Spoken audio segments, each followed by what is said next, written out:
اللہ اللہ اللہ اللہ اللہ۔ اعوذ باللہ من الشیطان الرجیم، بسم اللہ الرحمن الرحیم۔ خواتین و حضرات، السلام علیکم ورحمۃ اللہ وبرکاتہ و مغفرتہ۔ پروگرام احکام شریعت اور فقہ حنفی سے متعلقہ مسائل کے ساتھ آپ کی خدمت میں حاضری کا شرف حاصل ہے کہ شادی سے انکار کرنا کیسا؟ اگر کوئی یہ سمجھتا ہے کہ میں بیوی کا حق ادا نہیں کر سکوں گا تو کیا وہ شادی سے انکار کر سکتا ہے؟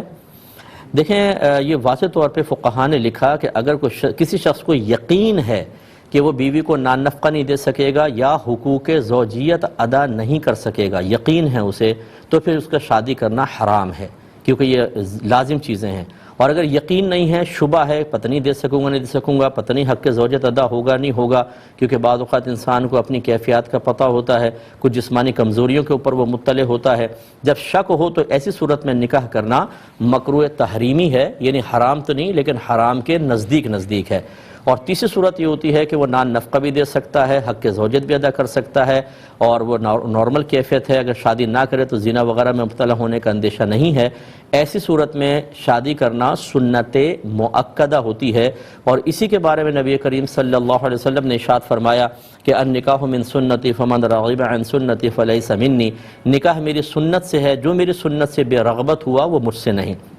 لہٰذا معلوم ہوا ایک نوجوان کا یہ سوچنا کہ جی شاید میں حق زوجیت ادا نہیں کر سکتا، وہ دیکھے یقین کے درجے میں ہے یا شک و شبہ ہے۔ جو یقین کے قریب ہے تو پھر تو وہ نکاح نہ کرے، پہلے اپنا علاج کرے، اپنے آپ کو تندرست کرے، اس کے بعد نکاح کرے۔ اور ایک ہوتا ہے موہوم سا خدشہ، شاید نہ کر سکوں، جبکہ آپ کی حرکتیں ایسی نہیں ہیں، آپ بالکل صحیح ہیں، کسی خرابی میں نہیں ہیں،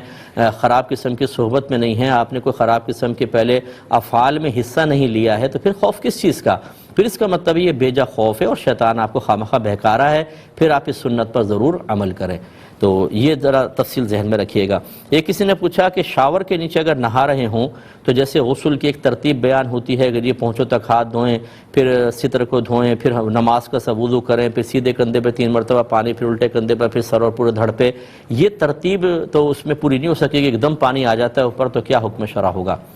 دیکھیں، یہ ترتیب اسی صورت میں سنت مبارکہ کہلائے گی کہ جب آپ ٹھہرے ہوئے پانی سے وضو کر رہے ہیں، غسل کر رہے ہیں، جیسے بالٹی میں پانی ہے، ٹب میں اس سے لے کے آپ ڈال رہے ہیں، تو یہ ترتیب ملحوظ رکھیں۔ جب شاور سے ایک ساتھ آ رہا ہے تو پھر اس میں کوئی حرج نہیں کہ آپ ڈائریکٹ پہلے سر کے اوپر ڈالیں اور ساتھ پورے بدن کو اب ملتے جائیں اور دھوتے جائیں، تو پھر یہ سب سنتیں اس میں گویا کہ ایک ساتھ ہی ادا ہو جائیں گی۔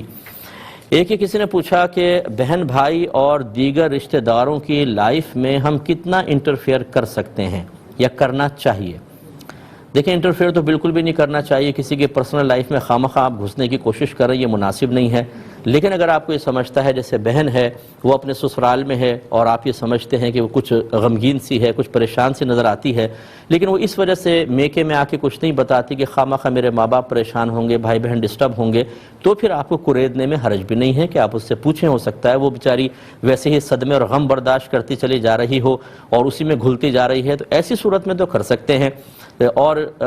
پھر یا ایسی صورت کہ آپ کو کوئی خوف ہے کہ وہ غلط قسم کے لوگوں کی صحبت میں بیٹھ رہی ہے، اس کو غلط گائیڈ کیا جا رہا ہے اور وہ اس طرف جانا شروع ہو گئی ہے یا ہو گیا ہے کوئی بھی، تو اس رشتہ دار کی بھی آپ جستجو کر سکتے ہیں۔ لیکن عام حالات میں جب سب نارمل لائف گزار رہے ہیں، سب خوش و خرم ہے، خامخواہ انویسٹیگیشن کرنا، خامخواہ جستجو رکھنا، بھئی کیا کھا رہے ہیں، کیا پی رہے ہیں، کہاں جا رہے ہیں، کیوں جا رہے ہیں، فلاں سے کیوں ملے، یہ شریعت نے بالکل منع کیا ہے۔ اس طرح کی جستجو ہرگز نہ کی جائے، اس سے خرابیاں پیدا ہوتی ہیں۔